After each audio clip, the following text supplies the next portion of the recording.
Assalamualaikum warahmatullahi wabarakatuh. A'udzubillahi minasyaitonirrajim. Bismillahirrahmanirrahim. Alhamdulillahi rabbil alamin. Allahumma salli wa sallim wa barik ala nabina Muhammad wa ala alihi washabihi ajmain wa man tabi'ahum bi ihsanin ila yaumiddin. Amma ba'du. Kita sambung pembicaraan kita mengenai sirah Nabi Sallallahu Alaihi Wasallam. Kita sudah membicarakan mengenai sumber-sumber pengajaran sirah Nabi Sallallahu Alaihi Wasallam. Dalam kesempatan ini kita akan membicarakan manfaat dan tujuan mempelajari sirah Nabi Sallallahu Alaihi Wasallam.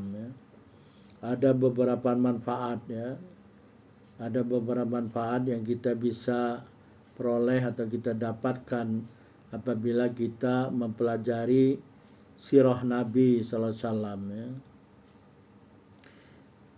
Manfaat yang pertama yaitu ma'rifatu maqasidas syariati wa ahwalal muta'abbidin. Yang pertama itu adalah mengetahui dan memahami tujuan-tujuan syariat Islam, tujuan-tujuan syariat Islam dan keadaan-keadaan orang-orang yang menghambakan diri kepada Allah Subhanahu wa taala. Jadi kita lihat dalam sirah Nabi sallallahu alaihi wasallam dalam sejarah riwayat hidup Rasulullah sallallahu alaihi wasallam ini periode yang sangat penting, masa-masa yang sangat penting. Yang perlu kita ketahui adalah masa ketika Rasulullah SAW diutus oleh Allah Subhanahu wa taala sebagai rasulnya.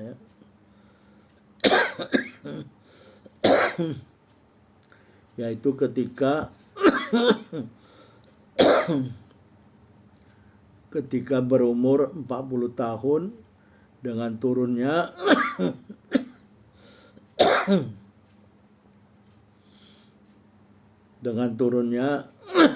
Al-Quran. 5 ayat yang pertama dari surat Al-Alaq, Iqra, yang diturunkan melalui malaikat Jibril di Gua Hira.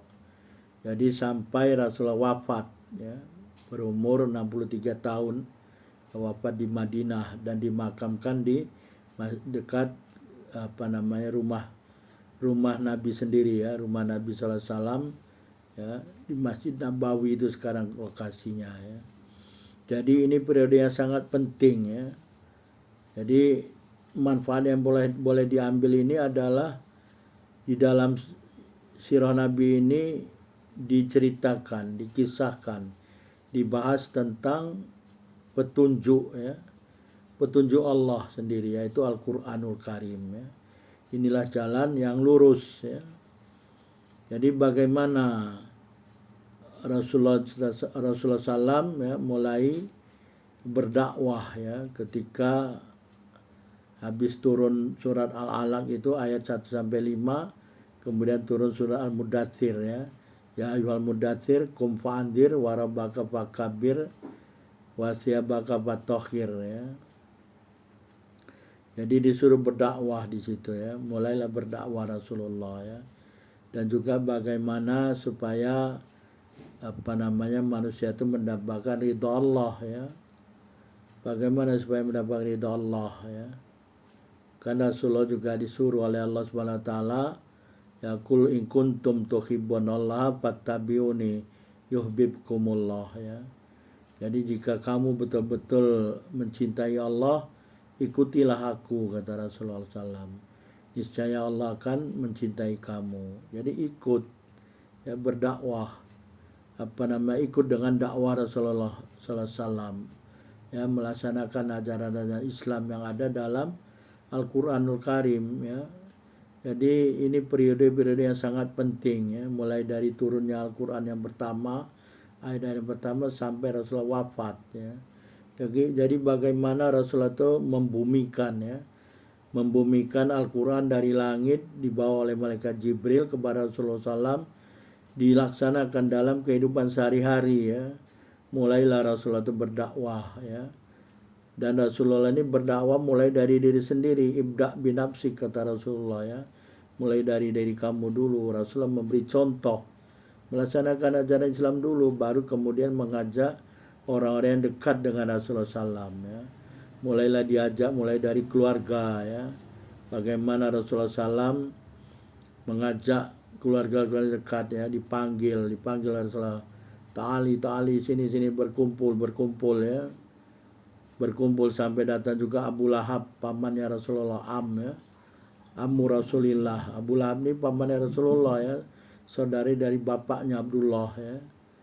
Abu Lahab marah, dipanggil begitu marah dia ya. Jadi begitu Rasulullah mengatakan ya, aku ni Rasulullah, marah Abu Lahab marah. Alihada da'utana ya Muhammad, apakah karena seruan ini kamu memanggil kami ya? Karena ini kamu memanggil kami, manggil mereka supaya berkumpul hanya untuk menyatakan kamu ini Rasulullah ya.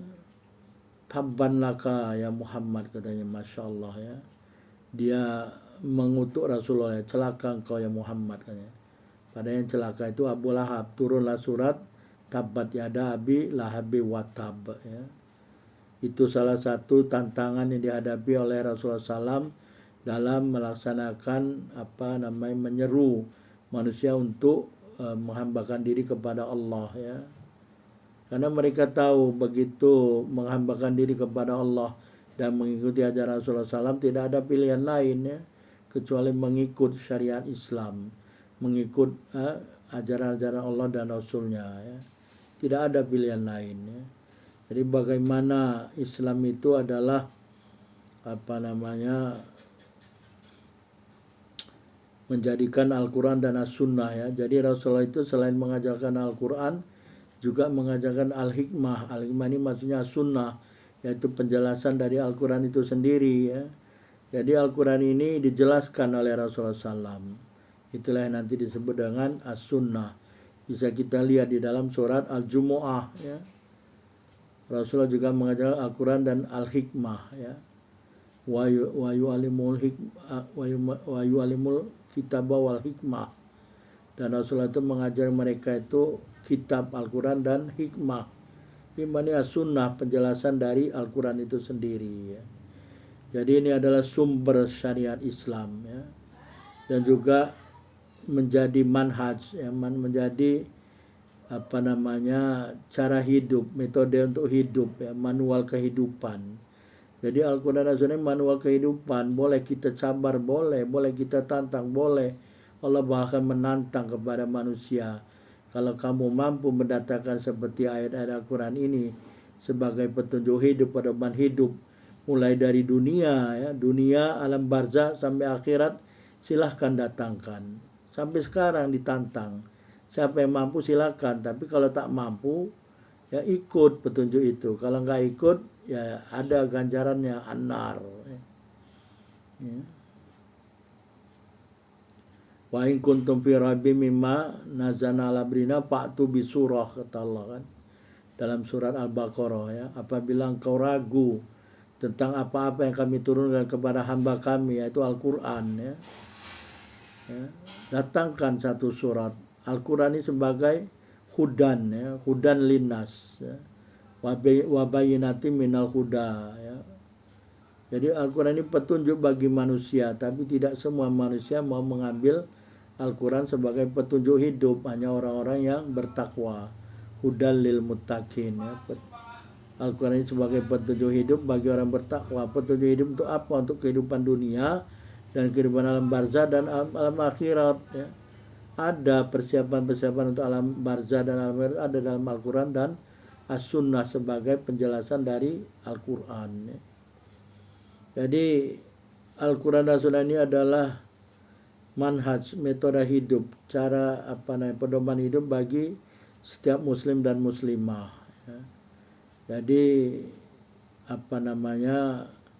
dalam memahami sirah Nabi ini ya, ini sangat penting ya, bagaimana Rasulullah itu mendidik para sahabat ya. Mendidik para sahabat itu dalam 23 tahun saja sudah begitu hebatnya para sahabat ini, yang tadinya tidak dikenal, yang tadinya terbelakang ya, dalam keadaan jahiliyah ya. Mereka ini sebelum Rasulullah datang penyembah berhala, hukum bagaikan hukum rimba yang kuat menindas yang lemah ya. Perempuan itu tidak ada harganya ya. Kekuatan laki-laki saja yang dipertontonkan ya. Jadi dengan datangnya Rasulullah ini membawa petunjuk ya, membawa petunjuk yaitu Al-Quran, hudal linnas wa hudal lil muttaqin ya. Mereka dididik oleh Rasulullah dengan petunjuk tersebut ya, selama 13 tahun di Mekah dan 10 tahun di Madinah ya.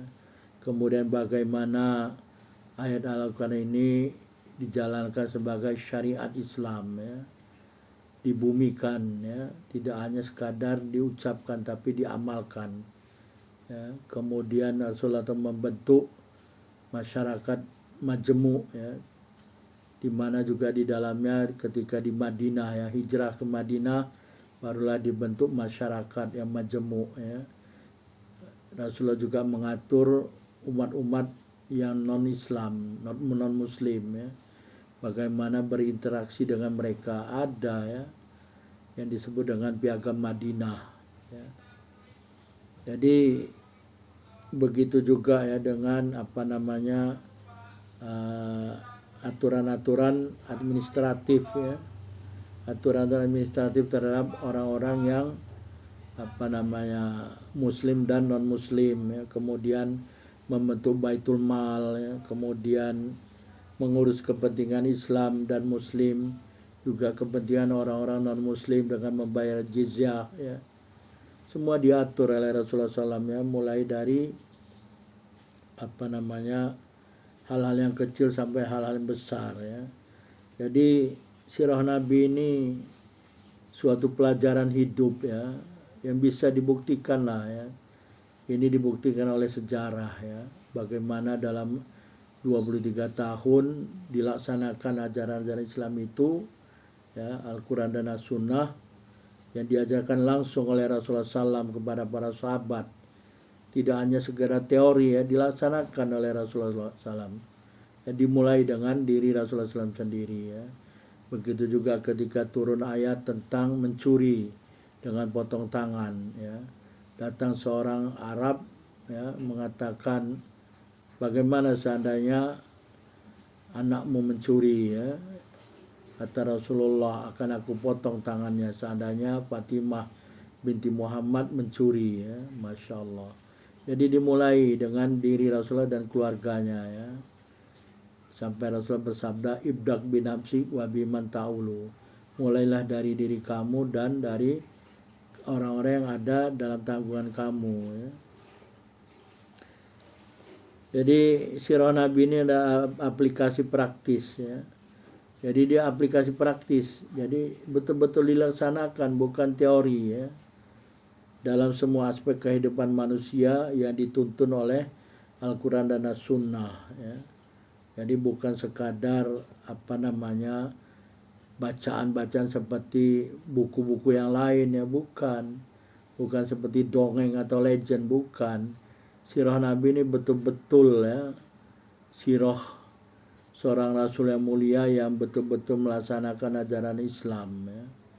Kita bisa baca sendiri, bisa kita lihat dengan sumber-sumber yang otentik, yang betul ya, yang sahih. Jangan pula diambil sumber-sumber untuk mempelajari sirah Nabi yang tidak betul ya. Bagaimana Rasulullah menghadapi tantangan dari orang-orang yang melemparnya dengan kotoran ya. Ketika pergi juga ke Taif, dilempar batu sampai berdarah kaki beliau ya. Tapi Rasulullah tidak membalas. Begitu hebatnya ya kesabaran Rasulullah SAW, begitu mujahadahnya Rasulullah SAW, sungguh-sungguh melaksanakan berdakwah untuk menegakkan kalimah Allah ya, untuk melaksanakan ajaran-ajaran Islam ya, yang disampaikan oleh malaikat Jibril kepada Rasulullah untuk kehidupan manusia ya. Jadi dilaksanakan betul sama Rasul sampai terjadi peperangan ini untuk bukan menindas, bukan. Peperangan ini untuk mereka itu takluk supaya tunduk kepada ajaran Allah dan Rasulnya. Kalau mereka sudah takluk tidak mau masuk Islam silakan, tapi bayar jizyah ya. Nah ini nanti ada kafir harbi, ada kafir jimmi ya. Jadi begitulah ya hebatnya Rasulullah SAW. Ini adalah manfaat yang pertama ya. Manfaat yang pertama bagaimana Rasulullah itu melaksanakan pendidikan dan tarbiyah ya, tarbiyah para sahabat. Kemudian bagaimana menjadikan Al-Quran dan As-Sunnah sebagai syariat Islam ya. Sumber syariat Islam ya. Membentuk masyarakat majemuk ya. Kemudian mengatur masyarakat tersebut baik yang muslim dan non muslim, membentuk Baitullah, dan banyak-banyak lagi yang bisa kita pelajari. Manfaat yang kedua insya Allah kita sambung dalam kesempatan yang lain ya. Wallahu a'lam. Subhanakallahumma wa bihamdika asyhadu an la ilaha illa anta astaghfiruka wa atubu ilaik. Wabillahi taufiq wal hidayah. Wassalamualaikum warahmatullahi wabarakatuh.